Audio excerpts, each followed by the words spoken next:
1년 내내 전 세계에서 수많은 관광객들이 모여드는 동남아의 대표적인 휴양지 태국 파타야. เป็นเรื่องที่ก็ไม่น่าเชื่อตอนจะรุ่งเช้าตี 4คุณผู้ชมครับรับแจ้งเนี่ยนะครับคุณผู้ชมฮะจากชาวเกาหลีคนหนึ่งบอกว่ามีคนตายอยู่ท้ายรถห้วยใหญ่ที่พัทยา 시신이 발견된 곳은 리조트의 개인 주차장에 주차되어 있던 렌트카 차량 뒷좌석. 대체 어떤 사람이길래 외국의 고급 휴양지에서 참담한 시신으로 발견된 걸까? 필리핀 시내에서 사망한 채 발견됐대요. 단순 강도 살인이 아니네. 그러자. 뭐야 이씨.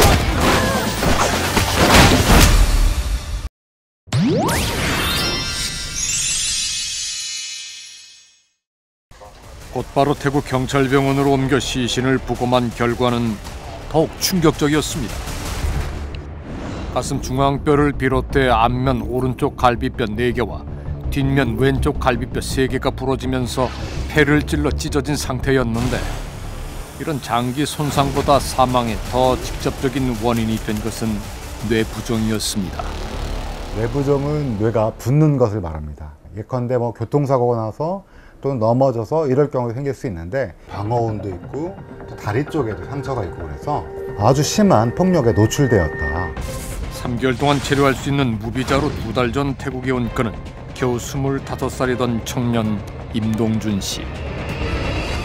사실 동준 씨 시신이 발견된 차량의 주인이나 운전자만 찾는다면 사건은 금세 해결될 듯 보였습니다.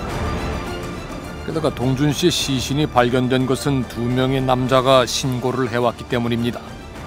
사건 당일 방콕에서 파타야까지 동준 씨와 같은 차를 타고 이동했다는 윤 씨와 김 씨였습니다. 그런데 두 사람의 신고 내용이 서로 완전히 달랐습니다. 김영진 씨는 윤 씨를 염두에 두고 그쪽이 죽였다라는 식으로 저한테 신고를 했고, 윤 씨랑 통화할 때는 이제 같이 있었는데 그 김영진 씨가 때리고 때려 죽이고 자기한테 뒤집어 씌우려고 한다. 서로 미루는 상황이었거든요, 처음에는. 실제로 두 사람의 운명은 김영진이 대사관에 전화를 건 뒤부터 엇갈리기 시작합니다. 윤 씨를 살인범으로 지목한 김영진은 신고 당일 비행기를 타고 유유히 베트남으로 달아났고,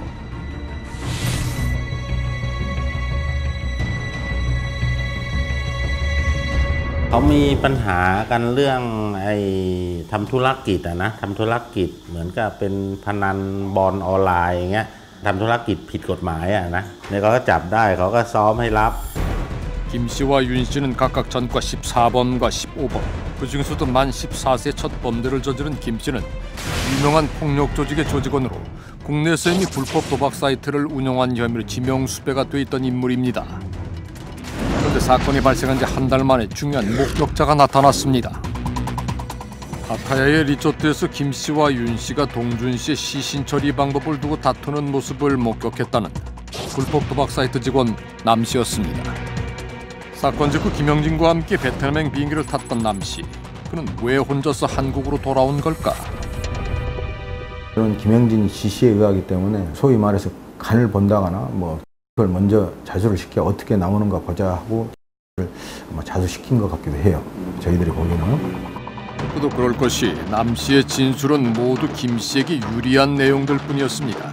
사건 당일 윤 씨와 김 씨가 멀쩡하던 동준 씨를 데리고 방콕을 출발했는데, 새벽에 마약에 취한 윤 씨가 피해자를 폭행하고 있다는 김 씨의 전화를 받고 급히 현장에 가게 됐다는 겁니다.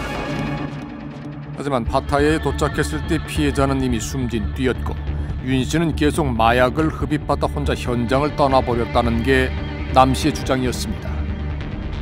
그런데 동준 씨의 시신을 처음 확인한 한지수 형사는 또 다른 의문을 제기합니다. 동준 씨가 폭행을 당한 게 하룻밤 사이 일어난 일이 아닌 것 같다는 겁니다. 머리에 이렇게 다 붕대를 하고 있었어요. 이렇게 머리를 다 칭칭 머리를 다 감은 상태였고. 제일 처음에 차 안에서요? 차 안에서. 파타야로 이동하기 전 동준 씨가 마지막으로 머물렀다는 윤 씨의 아파트. 우린 이곳에서 촬영된 CCTV 영상을 어렵게 확보할 수 있었습니다. 이 영상은 2015년 11월 15일부터 동준 씨가 사망하기 불과 몇 시간 전인 11월 19일 자정 무렵까지 가해자 일당과 함께 있던 아파트 엘리베이터에서 촬영된 영상입니다. 먼저 11월 15일 영상을 보겠습니다. 이날 영상에서 동준 씨는 이미 심한 폭행을 당한 듯 얼굴이 상당히 부어있고 눌러쓴 모자 안으로 머리에 감은 붕대가 보입니다. 다음은 11월 16일 영상입니다. 이 영상에서는 상처가 좀 아물었는지 머리에 감았던 붕대가 없어졌습니다. 머리카락이 전혀 남지 않도록 빡빡 깎은 머리에는 여러 개의 흉터가 보입니다.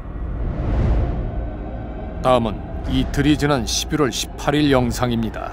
이번엔 머리 군데군데 거즈를 붙이고 있습니다. 그리고 마지막으로 숨지기 몇 시간 전인 11월 19일 영상입니다. 상처가 아물었다면 거즈를 뗐을 텐데 오히려 머리에는 더 많은 붕대를 감고 있습니다. 시간이 지날수록 점점 상태가 좋아지는 게 아니라 머리에 붕대를 감았다 풀렀다 다시 감았다를 반복한 것은 과연 무슨 의미일까?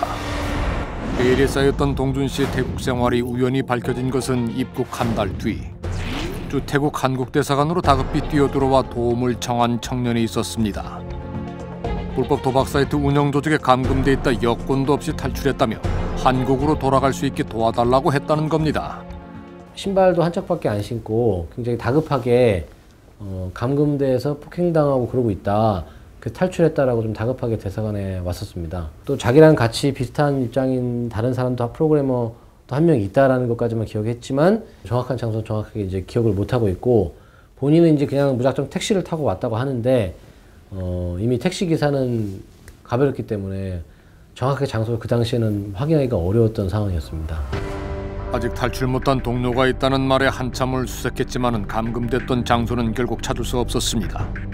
이건 다 추후에 알게 된 겁니다. 그러니까 추후에. 그래서 어쨌든 씨가 임동준 씨랑 같이 있었구나라는 사실을 이제 알게 돼서 한국 경찰 입장에서도 씨의 진술이 되게 중요한 상황이었거든요. 왜냐면 씨가 이 상황을 알고 임동준 씨를 아니까.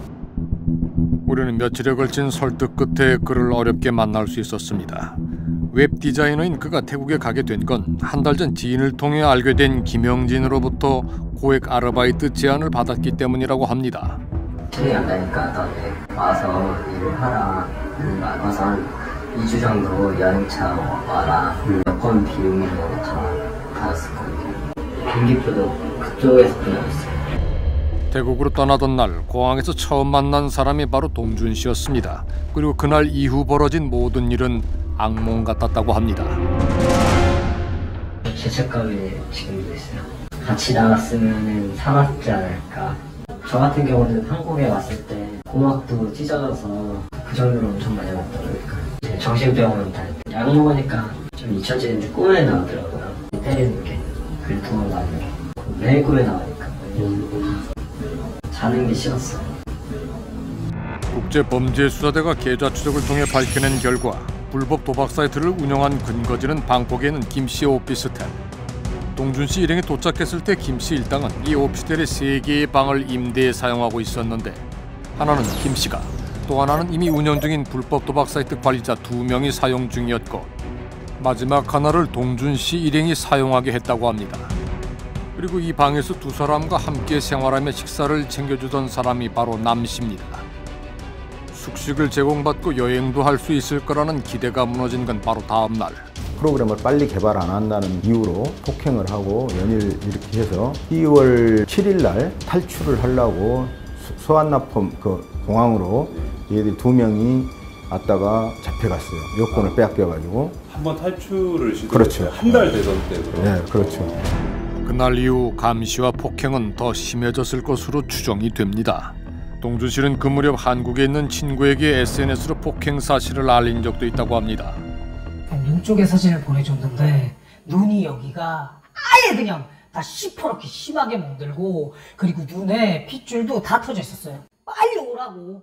어떻게 할 거냐고. 여기서 신고해 주냐고. 뭐 조치를 취해 주냐고 했는데 피해자 중 한 명이 탈출에 성공한 뒤 경찰의 단속을 피해 다니다 윤 씨의 아파트로 옮긴 것은 동준 씨가 사망하기 5일 전. 그때 이미 동준 씨는 두 눈이 마치 선글라스를 쓴 것처럼 시퍼렇게 멍들어 부어있고 머리에는 붕대를 감은 상태였습니다. 태국에 입국할 당시 사진과 비교해보면 그동안 얼마나 심한 폭행을 당했는지 알 수 있습니다. 놀라운 것은 공공장소인 엘리베이터에서도 아무 이유 없이 폭행이 이루어졌다는 점입니다. 더구나 동준 씨를 폭행하고 있는 사람은 단순 목격자인 줄 알았던 남 씨였습니다. 그때 이제 사고 났을 적에 내가 통화를 했을 적에도 아빠 저는 아무 잘못 없고 죄 없어요. 거꾸로 말하는 거는 걔가 잘못했다는 게 얘는 도망갈 수 있었는데 왜 도망 안 간다는 거예요. 거꾸로. 여건이 없잖아요. 네? 여건이 없잖아요. 여건하고 무슨 상관이 있어요. 막말로. 거기서 충분히 도망가도 되지 막말로. 그리고 누가 하는가 걔는 도망 나왔잖아요. 때린 사람보다 도망치지 못한 사람이 더 잘못이라는 가해자 아버지의 주장. 우리도 처음엔 좀 의아했습니다. CCTV 영상 속 동준 씨는 도움을 요청할 수 있는 상황에서 오히려 얼굴을 숙이며 움츠리는 모습을 보였기 때문입니다. 그는 왜 자신의 피해 사실을 적극적으로 알리거나 먼저 탈출한 동료처럼 이곳을 빠져나오지 못했을까? 되게 보면 폭행을 하는 이유는 뭐냐면 심심해서 하는 게 아니라 이 폭행을 당하는 것보다 너가 우리가 원하는 걸 하지 않을 땐 더 큰 일이 벌어질 거야 라는 메시지를 주기 위해서 폭행하는 거거든요. 그러니까 일종의 길들이기인 거예요. CCTV 영상에는 이미 범죄자들에게 길들여진 동준 씨의 심리뿐 아니라 그들 간의 서열도 잘 드러나 있다고 합니다. 이 사람은 너무 여유 있고 거침이 없어요. 거울 보고 뭔가. 근데 이 사람은 조금 눈치를 살피잖아요. 동준 씨는 계속 주눅 들어 있잖아요. 죄 지은 사람처럼 이렇게 손을 모으고 고개도 못 들고, 그리고 맨 마지막으로 나가죠. 이쪽이 움직임이 있으면 이 사람이 여기를 쳐다봐요. 근데 이 사람은 쳐다볼 용기도 못 내요. 윤하고 김하고 사이에서 서열이 그렇게 명백하게 차이가 나지 않을 수도 있어요. 이 사람이 나이가 많고 실질적인 태국 내에서의 자원을 다 갖다 쓸어다 쓰는 사람임에도 불구하고 이 김이 그 정도 예우를 안 해줘요. 1, 2, 3, 4 이렇게. 나이는 윤 씨가 더 많지만은 실질적인 리더는 김형진으로 보인다고 전문가는 지적합니다. 동준 씨가 도망 나와도 된다라는 마음을 먹는 건 정말 어려웠을 것 같아요. 왜냐하면 자기로 말미암아서 가족이 다치고 친구들이 다칠 수 있다고 생각할 수 있기 때문에 그래요. 실제로 우리가 만난 동준 씨의 친구들은 모두 김 씨에게 두려움을 느끼고 있었습니다. 동준이 여자친구가 있어요. 여자친구한테 그 김용진 씨 그 사람 반협박적으로 약간 또 동준이 핸드폰에 너랑 관계를 맺은 동영상이 다 있다. 그게 다 뿌리겠다. 근데 걔가 그 동영상 찍을 애도 아니고. 이상한 점은 김 씨가 동준 씨의 친구들을 협박한 이유였습니다. 본인이 김형진이라고 밝히면서 해외에서 2번 정도 연락이 왔었어요. 그 컴퓨터를 찾더라고요. 내가 아는 사람 보낼 테니까 그 컴퓨터 좀 주면 안 되겠냐, 뭐 계속 이렇게 얘기를 하는데 김형진이 왜 그 컴퓨터에 집착을 했는지는 지금도 사실 잘 모르겠어요. 동준 씨가 태국으로 가기 전 자취방에 두고 간 컴퓨터가 있었습니다. 그런데 그가 사망한 직후 그 컴퓨터가 감쪽같이 사라졌다는 겁니다. 어느 날 갔는데 문이 열려 있는 거예요. 그래서 들어가 보니까 다 그대로 있는데 컴퓨터만 닦고 본체만 없어졌더라고요. 컴퓨터. 네. 그러니까 이제 그놈들이 가져갔겠죠. 사라진 동준 씨의 컴퓨터에는 대체 어떤 정보가 들어있던 걸까? 그리고 그것은 동준 씨의 죽음과 어떤 관계가 있는 것일까? 태국으로 출국하기 전 동준 씨의 통장 잔액은 18만 원. 돈이 절실히 필요했던 시기였습니다. 한 번은 돈 따발 5만 원권 한 800만 원짜리를 보이는 거예요. 저한테. 너 유튜브 어디서 왔냐고 했어요. 그 사람들한테 받았대요. 너 한다고 그랬어. 거예요. 자기가 내일 돌려주겠다고 얘기를 했었어요. 저한테. 현금 800만 원. 동준 씨가 그 유혹을 뿌리쳤다면 비극은 일어나지 않았을까? 컴퓨터 프로그램 기술을 가진 IT 인재 70만 시대, 평균 월급 150만 원 박봉에 주당 57시간 노동. 그런 일자리마저 턱없이 부족한 IT 강국의 그늘에서 어둠의 유혹에 노출된 청년은 동준 씨만이 아닙니다. 진짜 친한 사람 아닌 이상은 어린애들 뽑아요. 왜냐면 부려먹을 수 있기 때문에. 여권 뺏기고 일하게 하고. 나가 유령 회사를 이제 등록시킨 다음에 주 5일 근무 200 이상 해외 어디서 가는 근무자 이렇게 해놓으면 열이면 8을 뽑아내요. 이처럼 국내에 여러 총판을 두고 해외에서 불법 도박 사이트를 운영하는 조직들의 규모는 해마다 눈덩이처럼 불어나 1년 거래액만 83조여 원에 달하는 것으로 나타났습니다. 그 규모가 국내 외식시장과 맞먹는 수준이다 보니 급기야 기업형으로까지 발전하고 있습니다. 회장이 있고 사이트만 하다. 사장이 있고 관리하는 실장이 있고 그 밑에 이제 직원들이죠. 이렇게 기업화된 불법 온라인 도박 조직에 절대로 없어서는 안 되는 사람이 바로 프로그래머입니다.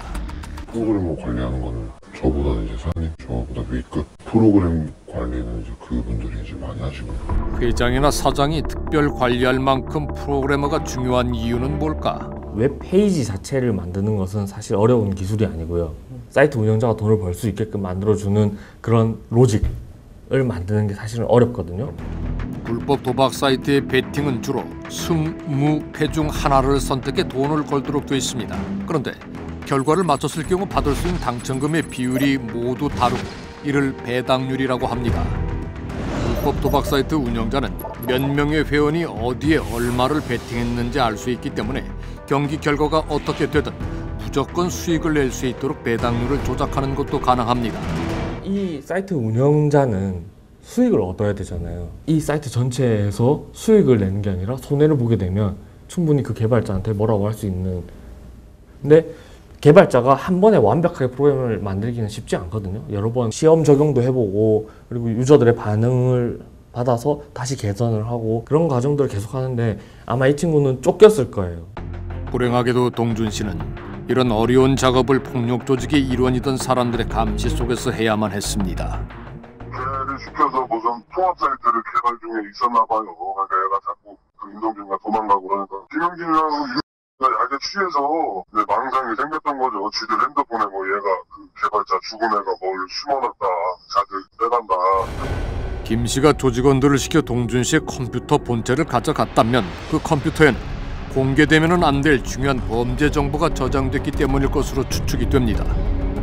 소스 코드가 분명히 있었을 거예요. 태국 가기 전까지 개발했었을 때 코드도 있었을 거고 그리고 그 초기 모델을 만들면서까지 커뮤니케이션 했던 내용들, 메일이 됐든 뭐 그런 것들, 문서가 됐든 이런 것들도 그 컴퓨터에 있었을 테고 증거가 될 수도 있고 누군지도 찾아낼 수도 있고 그 하드디스크를 가지고.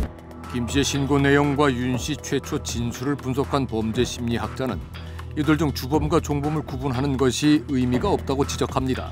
윤 씨하고 김 씨하고 둘이 그 사망한 임 씨를 폭행하는 과정에서라고 하니까 김영진이 네, 그게 아니고요 라고 하면서 불필요한 설명과 함께 책임이 5-6명한테 분산이 되거든요. 이거는 내가 피해자의 사망에 아무 관련이 없다면 굳이 이런 식으로 답변을 회피할 필요도 없고요. 아니요, 저는 안 했어요. 딱 이렇게 바로 나와야죠. 내가 폭행을 안 했다는 얘기가 없어요. 끝까지 없어요.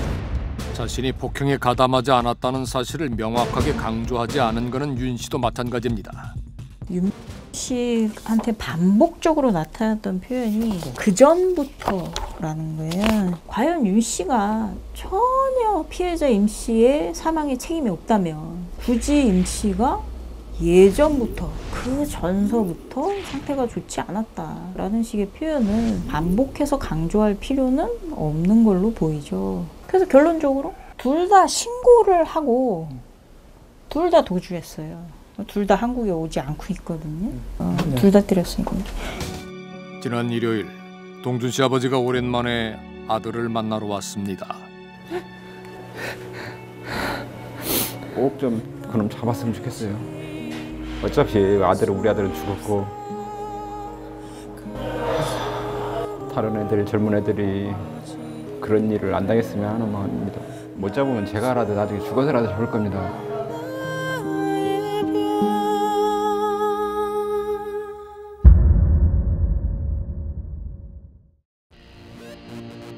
그때 우린 미처 알지 못했습니다. 어둠 속에 묻혀있던 더 짙은 어둠의 세계를.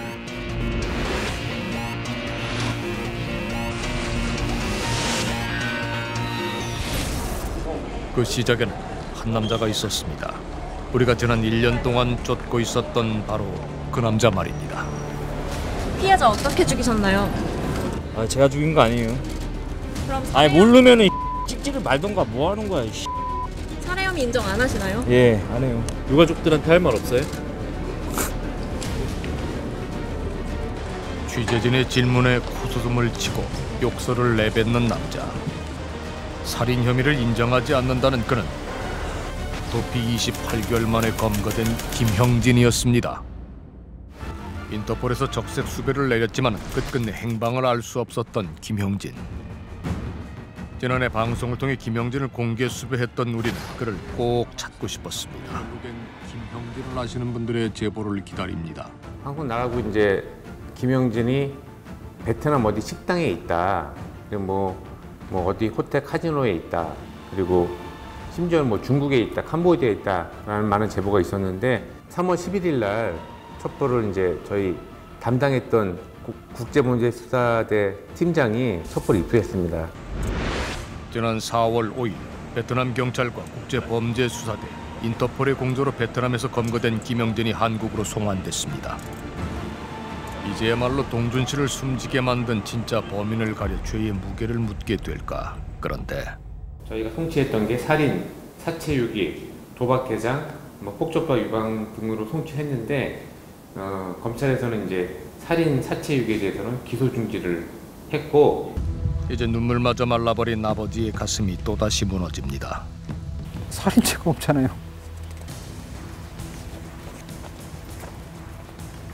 누가 죽였어요? 우리 아들은 누가 죽인 거야? 지 혼자 죽었나요?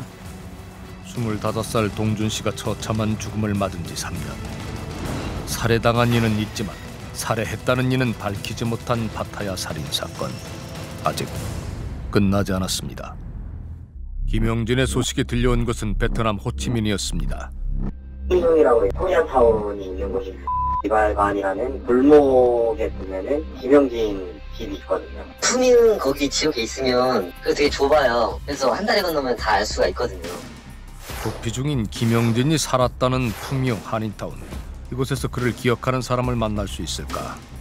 이 사람 잠깐 본 건 아니지? 그 사람 예전에 여기서 무슨 음식점 했었어요.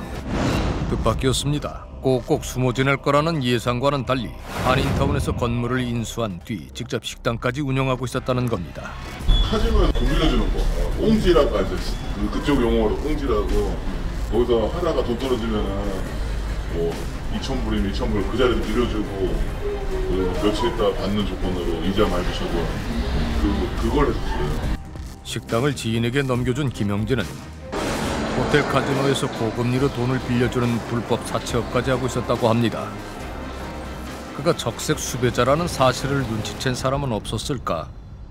그 사람은 처음에는 우리는 여기 있는 사람 아무도 몰랐어요. 그게 그 사람이지. 돈을 굉장히 잘 썼어요.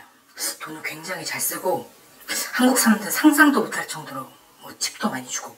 그저 김형진을 돈 잘 쓰는 젊은이로 기억하고 있다는 교민들. 그런데 한 이웃에게 김형진은 석연치 않은 얘기를 들려준 적이 있다고 합니다.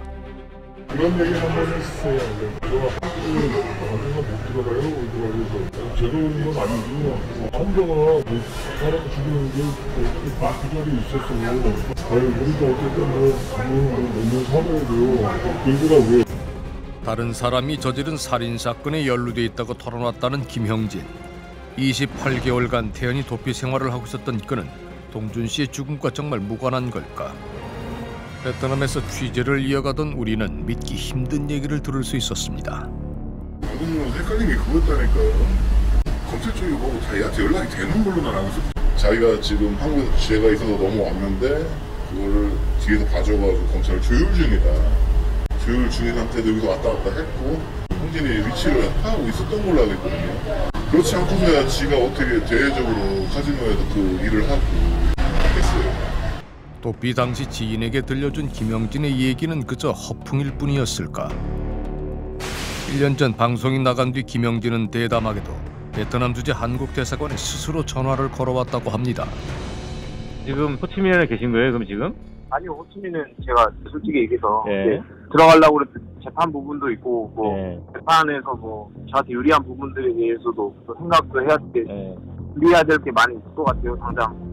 돌이켜보면 석연치 않은 행적이었습니다.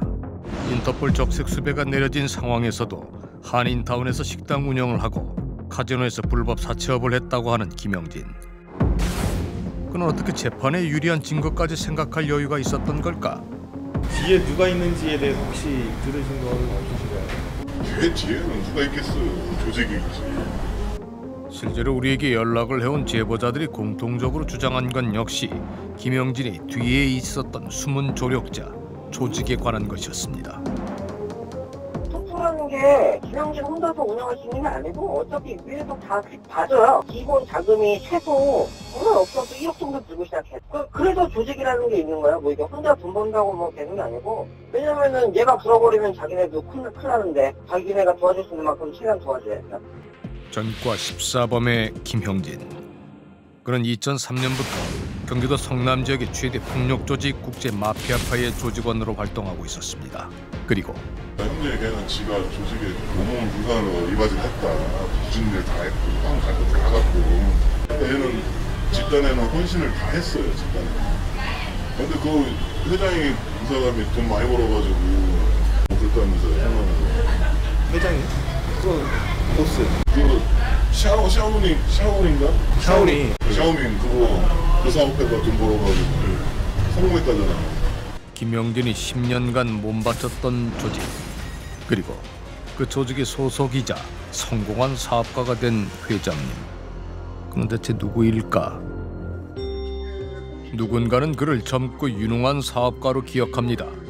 바쁘신 와중에 이렇게 많은 기자분들, 여러분들이 참석해 주셔서 다시 한번 감사 말씀드립니다. 감사합니다. 대륙의 실수라는 별칭으로 유명한 중국 전자제품 업체의 국내 총판 계약을 맺은 그는 코마 트레이드사의 이 대표. 2015년 한 해에만 161억 원의 판매고를 올렸다는 그는 방송 프로그램에 수차례 출연해 얼굴을 알리기도 했습니다. 코마는 무슨 뜻이에요? 코리아에 개업하고 예전에 이제 사업 초창기 때 저를 도와주신 이제 선배분이 마닐라에 계신데 마닐라에 MA하고 해서 코마 코리아 마닐라. 그런데 지난 1년간 우리가 만난 제보자들은 전혀 다른 말을 들려줬습니다. 깡패들 무슨 언론에는 그렇게 나오지만 형 자체가 성남 국제파 핵심 인물인데. 이 코마 트레이드가 국제 마피아 약자예요. 코마가 이름을 그 코마라고 하는 이유가 국제한 마라. 경기도 성남을 중심으로 활동하는 조직폭력배 국제 마피아파라는 폭력 조직입니다. 경기도 성남 일대 최대 규모의 폭력 조직인데요. 조직폭력배들은 상품권 유통뿐 아니라 직접 오락실을 운영하며 떼돈을 벌어들이고 있습니다. 경기도 성남시 유흥가를 중심으로 조직돼 건설 현장 이권계, 집단 폭행, 공갈 협박, 성인 PC방 운영, 상인 갈취 등의 범행을 저질렀던 국제 마피아파. 조직원의 결혼식장에서도 혹시 모를 상황에 대비해 야구 방망이를 챙기는 남자. 그가 바로 이 대표였던 겁니다. 대체 어떻게 조직폭력배에서 IT 기업가로 변신할 수 있었던 걸까?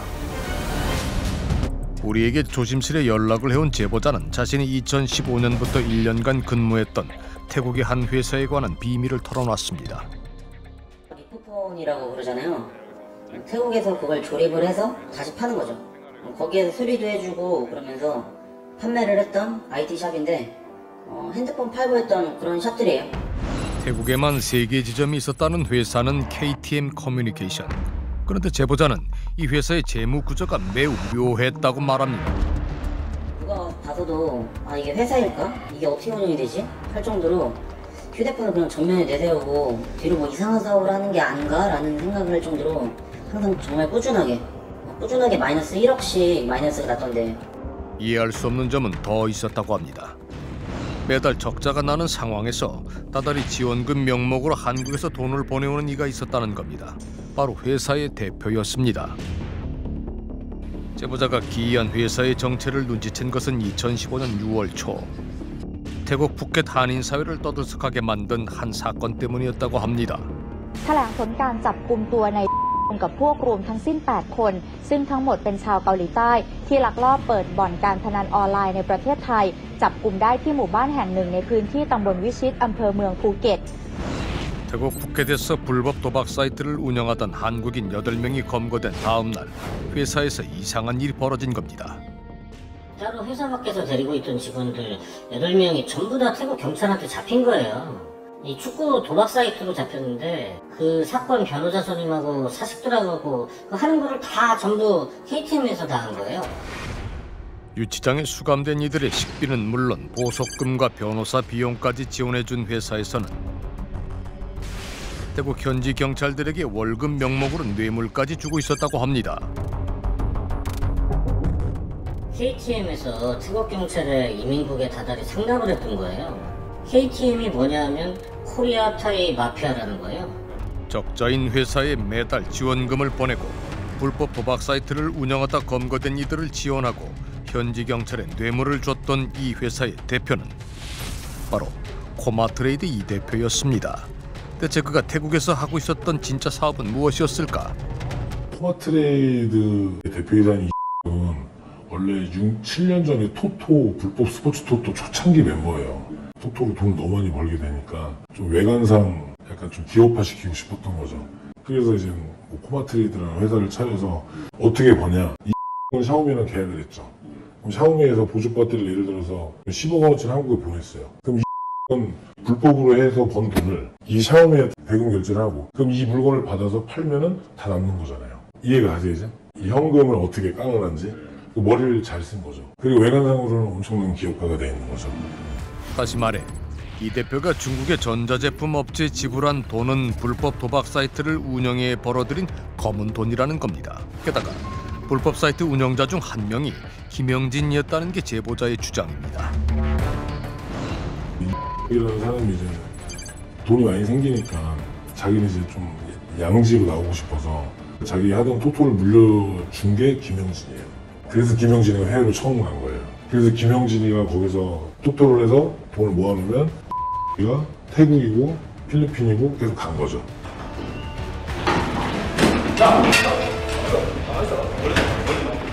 불법 스포츠 토토 사이트를 운영한 조직폭력배 등 총 46명을 검거하였고 그중 조직폭력배 K파 행동대원 K모 씨 등 6명을 구속하였습니다.